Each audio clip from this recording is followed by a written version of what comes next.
Hello again. So we're going to look at incrementing our difficulty once again in this series on forming and solving equations. So as we can see, same as usual, there are our operation pairs: plus cancelling minus, minus cancelling plus, multiply and divide and multiply cancelling each other.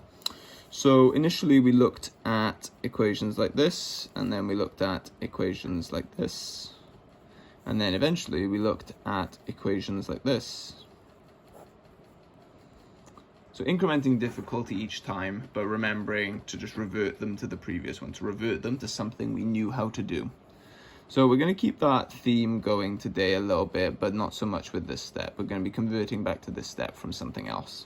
So let's look at a different type of equation. So let's look at this. This is an equation with variables on both sides.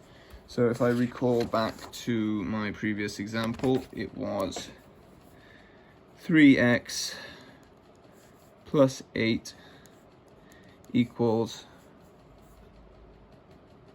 5x plus 4. Perfect. So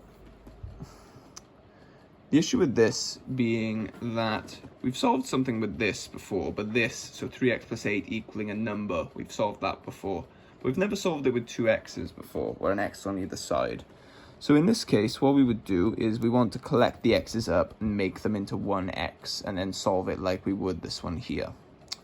So it doesn't matter which x you move, but we want to get them both on the same side, but one is certainly easier than the other. So in general, it is better to move the side that has the lower amount of x's. So in this case, this one, because it's got 3 x's, this one has 5, because it'll just avoid negatives. And you'll see what I mean with this in a sec.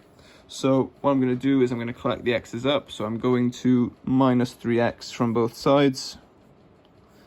So on this side I get 3x and minus 3x cancelling, so this is just 8 on this side. On this side I have 5x minus 3x, which is 2x, and then it's plus 4. Let me move my camera. Yep, so I have 8 equals 2x plus 4, and now we've reduced this to this second type of equation up here. So this is exactly like this one here. So now let's go about solving this exactly like we would that. We've reduced it to something we know how to do. And again, I know I sound like a broken record saying this, but it is just that important to understand your fundamental ideas and then build up from that. So we're going to solve this exactly like we would the other one. So I'm going to minus 4 on both sides. So on this side I get that 4 is equal to, and these cancel, is equal to 2x. So then I have 2x equal to 4, so I divide both sides by 2. So I get, on this side I get these two cancelling, which will be x, and that's equal 4 divided by 2, which is 2. So x is 2 is the answer to this first one. Okay, let's do another example.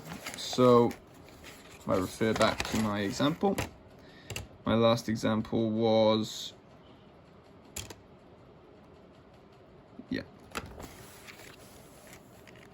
so let's do 3x plus 5 equals 8x plus 15, and we're going to have a minus answer for this one, but it's all about, you need to be prepared to do this sort of thing. And as long as you are consistent with your method, there's nothing really that can catch you out. So starting off the same way we did before, we want to collect these x's up and turn it into something we know how to do.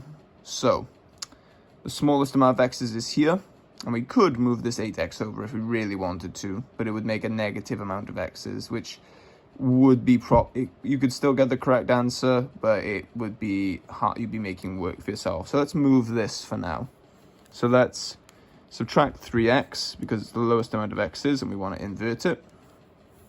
So on this side I'm going to have that 3x and minus 3x cancel, so this is 5, and on this side I've got 8x minus 3x, and that's 5x, and then I've got this plus 15 still here.